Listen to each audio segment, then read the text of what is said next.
Hello, and a warm welcome to Getting Your Shit Together, a podcast dedicated to helping you take control of your financial life, be it investments, mortgages, insurance, loans, and more.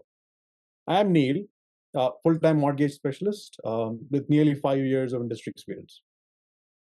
And I'm Jerome, also a mortgage professional, with over a decade of helping clients navigate the complex world of mortgages and real estate.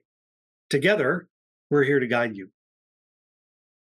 We know that managing your finances, securing the right mortgage, and making smart investment decisions can be confusing and overwhelming.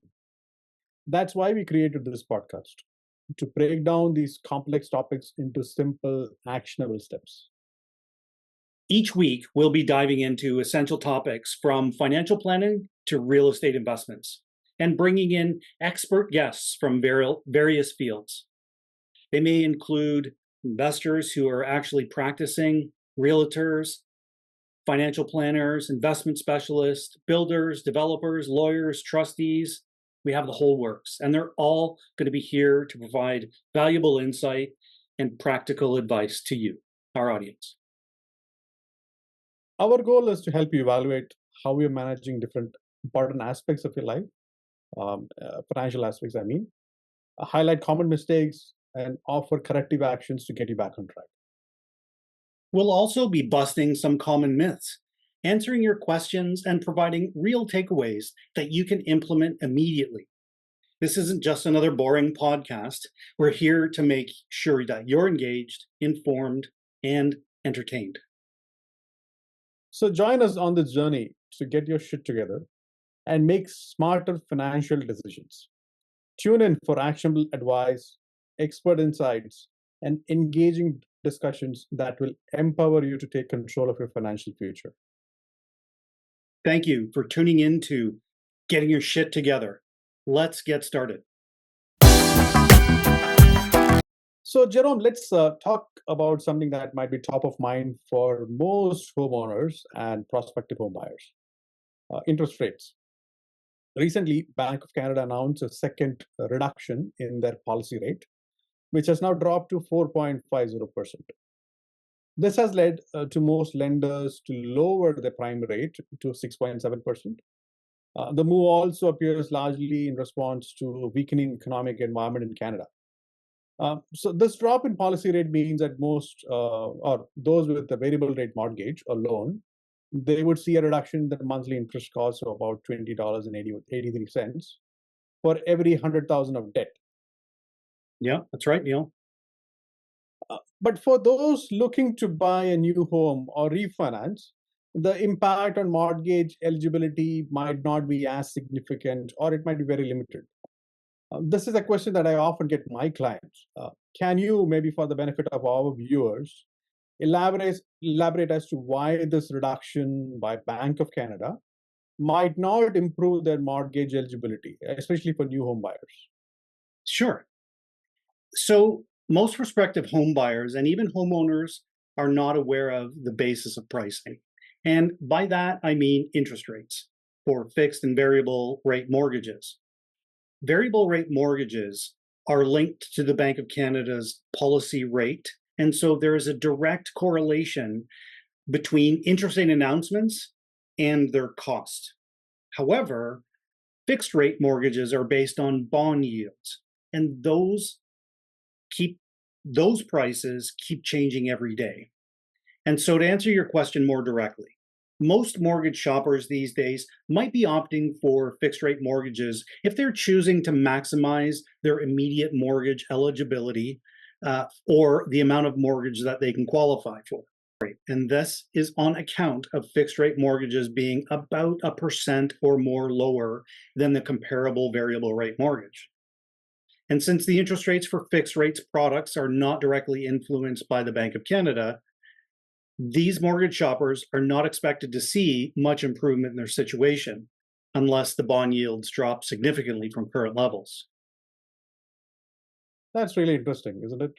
There are so many factors influencing the mortgage rates, and it's often very difficult for a regular homeowner to make sense of all of this. Absolutely. And that's why we have this podcast. Hopefully, we'll be able to make a difference in how you understand it. Now, I did have a follow-up question to this, and it would be, what is your outlook on rates for say the next 12 to 18 months? Well, let me rub my crystal ball here. And what I've seen, having been in the industry since 2009, what I've seen is an ebb and flow, or like waves of high and waves of low interest rates. We're coming off of what I would say is a flow of high interest rates.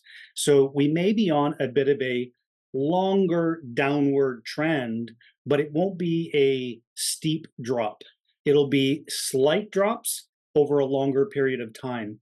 So we might see in the next year or so a drop of about 1% on fixed rates. So we might end up seeing those 5-year fixed rates, for example, in the mid to high threes, which, if we follow the path of fixed rates over the last 20 or 30 years, that's kind of in the average range.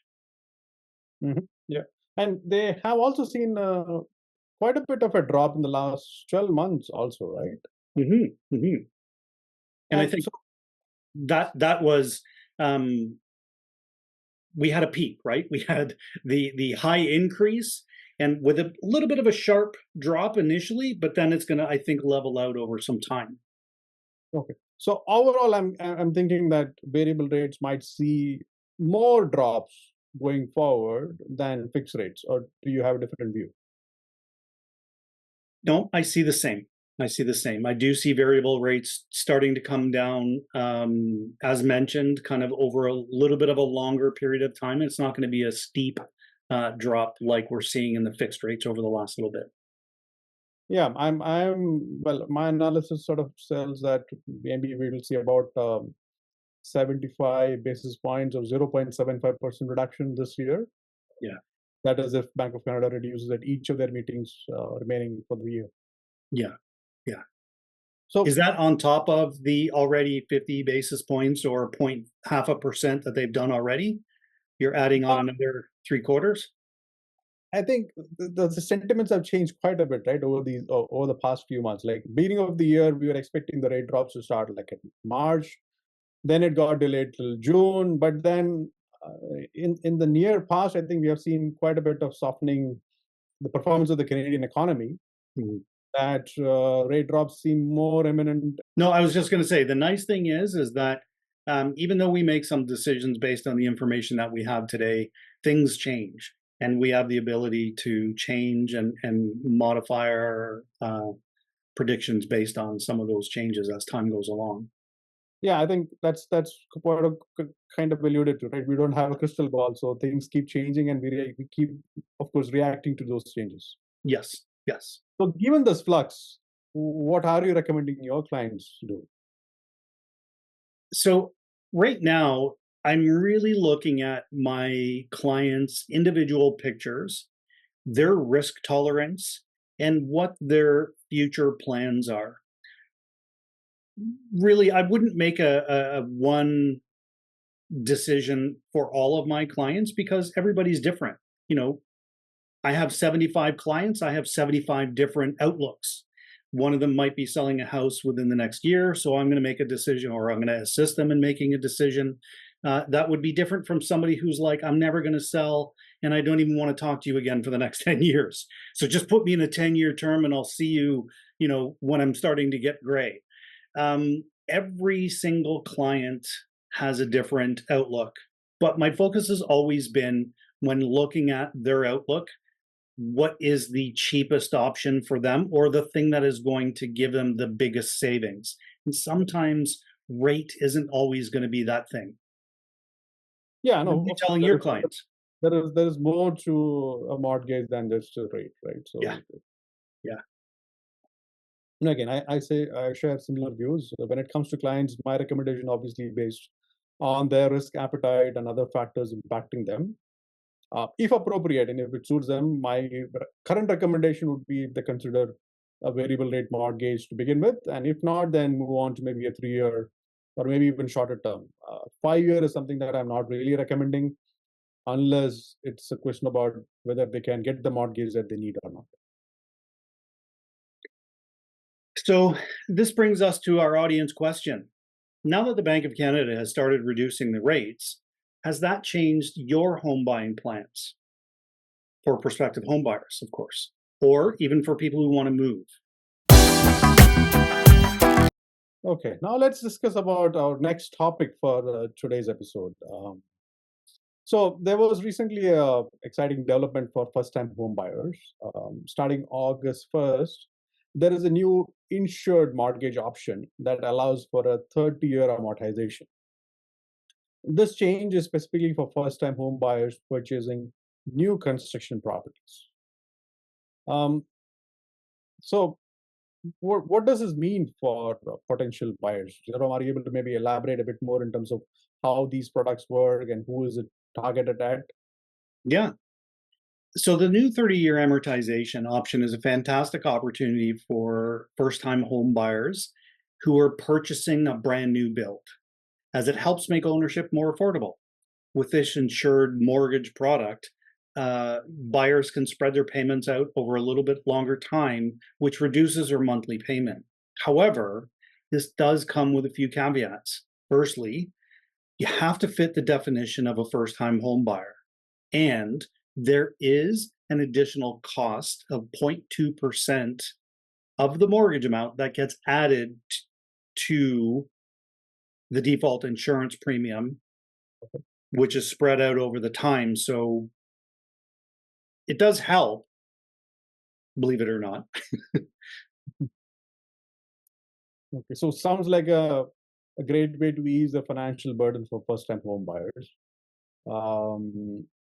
I believe there is some specific criteria in terms of how someone is judged as a first-time home buyer, right? Are you sort of able to Yes, elaborate? absolutely. To qualify as a first-time home buyer under the new program, you need to meet one of these criteria. Number one, you have never purchased a home before, or number two, you have not, or in the last 4 years, you haven't occupied a home as your principal residence that either you or your current spouse or common law partner owned. Or number three, you've recently gone through a marriage or common law partnership breakdown and you're looking at purchasing the next house as a new build. Those are the criteria that you need to have. Okay. What should potential buyers consider when applying for this mortgage? Definitely need to consider your long-term financing goals and current budget. While the 30-year amortization can make payments more manageable, it's essential to ensure that you're comfortable with the additional insurance premium cost because that gets added on, and any potential impact on the total interest paid over the life of the term. I would recommend that you work with a mortgage broker or an agent who can run these financial scenarios for you and enable them to help you make an informed decision. They need to weigh the cost of buying a new construction home and all of the uncertainties that come with it versus that of buying a resale home. Mhm. Does it make sense in their personal situation? There is usually never a one-size-fits-all solution. Yeah, some great points, Zero. Thank you. So here is the audience question related to this topic. As a first-time home buyer, how do you think a 30-year amortization could impact your home buying plans and financial strategy? Share your opinions and questions with us, and we would like to hear from you. So that wraps up our first episode of Getting Your Shit Together. We hope you found these updates and our discussion useful. Don't forget to subscribe to the podcast, wherever that is, and share your comments and follow us for more insights and upcoming episodes. And if you have any questions or topics that you would like us to cover, feel free to let us know. Thank you for listening and enjoy the summer.